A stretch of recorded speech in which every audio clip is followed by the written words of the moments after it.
শুভ সকাল সবাইকে। আবার দেখো রেডি হয়ে গেছি। মানে রেডি বলতে কি জানো তো, আমি ওই পুরোনো জামাটাই বারবার করে পরি, ঠিক আছে? কারণ আমি বেশি জামা পরতে পছন্দ করি না। পুরোনো জামাটা পরে দেখতে পাচ্ছ রেডি হয়ে গেছি, কারণ আমি এই কুর্তিটা বহুবার পরেছি। এই কুর্তিটা নিয়ে আমার কতবার যে পরা হয়ে গেল। না দেখো, মাথায় চুলের তেল, মানে এত তেল। আমি তেলটা নিয়েছিলাম পরশু মাথায় ভরে ভরে। আমার আজকে চান না করেই আমি বেরিয়ে পড়বো ভেবেছি, কারণ আমি ভেবেছি সকাল সকাল যাব, তাহলে তাড়াতাড়ি চলে আসব আর তাড়াতাড়ি এসে পরে মাথায় শ্যাম্পুটা করব। কিন্তু ব্যাপারটা হচ্ছে যে আমি কেন ইম্পর্টেন্স দিলাম না শ্যাম্পু করা চুলটাকে, কারণ হচ্ছে যে আমাকে কে দেখবে। দেখতে পাচ্ছ, এই মানুষটা তো অলরেডি দেখে নিয়েছে যে মাথায় তেলে ভর্তি। আর কে দেখবে যে আমি চুলে শ্যাম্পু করেছি না তেল নিয়েছি, ভালো লাগছে না খারাপ লাগছে। তাই আমি হেলমেটটা নিয়ে বেরিয়ে পড়লাম। আর এই দেখো তা বাজার। মানে বাজার বলতে এটা বলতে চাইছি না যে তোমরা কখনো বাজার দেখোনি তাই দেখে নাও বাজার। মানে বলতে চাইছি এটা বাড়ির সামনে বাজার। তো যাই হোক, আমরা চলে গেলাম, আবার বেরিয়ে গেলাম বাজার থেকে। এবারে আমরা যাচ্ছি ভ্রমণে, মানে গাছ কেনার ভ্রমণ। ঠিক আছে, লং ড্রাইভ তো আমার কপালে জীবনেও হলো না। এইগুলোই আমার জীবনে লং ড্রাইভ হয়ে যায়। আর দেখতে পাচ্ছ আমি হেলমেটটা কেমন পরেছি, তার কারণ হচ্ছে একটাই, যেটা হচ্ছে চুলের জন্য আমার হেলমেটটা এরকম ছিল, মনে হচ্ছিলো যেন মাথায় ছাগল চাপিয়ে নিয়েছি একটা। তো যাই হোক, রোড ক্রস করার সময় আমার হাজব্যান্ড বলছে দেখে ক্রস করো, দেখে ক্রস করো। তো যাই হোক, ও মনে মনে বলছিল, কিন্তু ভাবছিল বোধহয় যে টপকে গেলেই আমার জীবনের শান্তি আসবে। তো এই দেখো, তা আমরা চলে গেলাম নার্সারিতে। দেখছো কত রকম কত ফুল। এই ফুলগুলোকে দেখে আমার যতটা মন ভরছিল, তার থেকেও চারা গাছগুলোর দাম শুনে আমার মাথায় আগুন জ্বলে গেল। মানে আমি গিয়েছিলাম একটা ফলের চারা কিনতে, কিন্তু ফলের চারার যা দাম শুনলাম, তাতে মনে হলো আমি তো এখনও ভালো করে চাষবাসটা শিখিনি। ওই গাছ লাগবে কি না আমার তো কোনো ভরসা নেই। মরে যাওয়ার চান্সটাই বেশি, কারণ আমি ফুলের গাছ বহু নিয়ে গিয়েছি, একটা গাছও লাগেনি, পচে পচে শেষ হয়ে গেছে।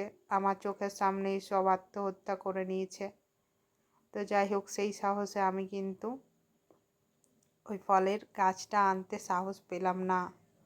দেখলাম ওই গাছটা যদি মরে যায়, এত দাম দিয়ে কেনা হবে গাছ, মাটি তো করতে পারবো না, সার কতটা পরিমাণ দিতে হয় জানি না। তো এক্সপেরিমেন্ট করে এত টাকা দামের গাছের সাথে এক্সপেরিমেন্ট না করাটাই ভালো না। তো যাই হোক, লাস্টে আমি ভাবলাম যে তাহলে ইনডোর প্ল্যান্ট নিয়ে নিই কিছু। ইনডোর প্ল্যান্ট অবশ্য আমার পরিকল্পনাতে ছিল যে আমি কিছু ইনডোর প্ল্যান্ট নেব।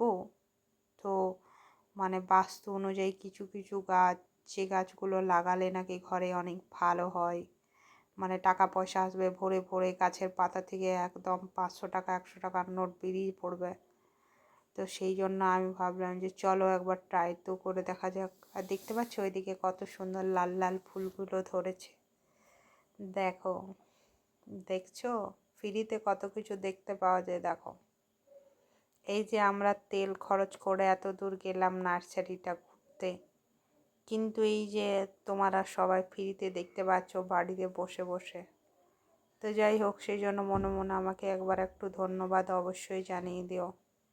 তা আমি অনেকগুলো গাছ দেখলাম ঘুরে ঘুরে, কিন্তু কি সুন্দর সুন্দর ফুল গাছগুলো দেখে তো আমার খুব মনে মনে লোভ হচ্ছিল যে আমি ফুল গাছগুলো কিনবো। কিন্তু বিশ্বাস করো, সমস্ত ফুল গাছগুলো যখন আমার চোখের সামনে সুসাইড করে নিল, তখন আমি আর এই ফুল গাছগুলো নিয়ে যেতে আমি আর আশা ভরসা কিছুতেই পাচ্ছি না। এই দেখো তো একটা ডালিম গাছ হয়েছে, ছোট্ট ছোট্ট ডালিম ফুলও দিয়েছে।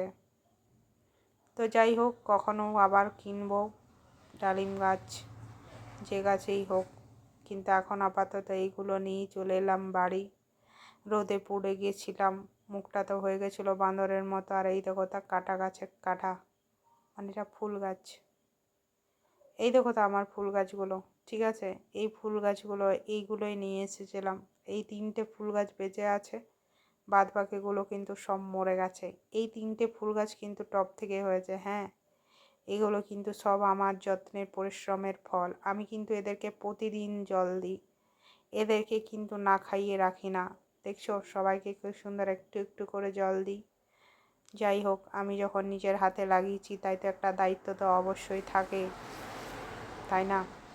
আমি যদিও বা দায়িত্ববান মানুষ নই, তবে কিছু কিছু দায়িত্ব আমি অবশ্যই পালন করি। যাই হোক, আমি অনেক দিন পর বিকালে ছাদে উঠলাম।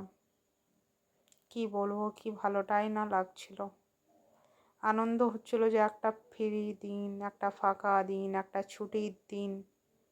সেই দিনটাও শেষ হয়ে গেল। বিকাল হলেই মনে একটা দুঃখ জমে যায়। ইস, এই দিনটা আজ ফুরিয়ে গেল, আবার কালকে কাজে বসতে হবে। এই দেখো জুম করে কেন দেখাচ্ছি বলো তো? অন্য কারোর ঘর দেখছি না, জুম করে তোমাদেরকে দেখাচ্ছি আম গাছগুলো। লোকের ঘর না দেখে গাছগুলো দেখো কত আম ধরেছিল। আর এই হচ্ছি আমি, মনের আনন্দে ঘুরে বেড়াচ্ছি ছাদে। কেমন লাগে ঘুরতে, ফাঁকা টাইমে নিজের মতো করে বাঁচতে। যাই হোক, কোনো কাজ করতে হয় না। ভাবছি যদি কোটি কোটি টাকা থাকতো তো কতই না ভালো হতো। কাজটা আগে টাটা বাই বাই করতাম। বাই, আজকের মতো এতটুকুই।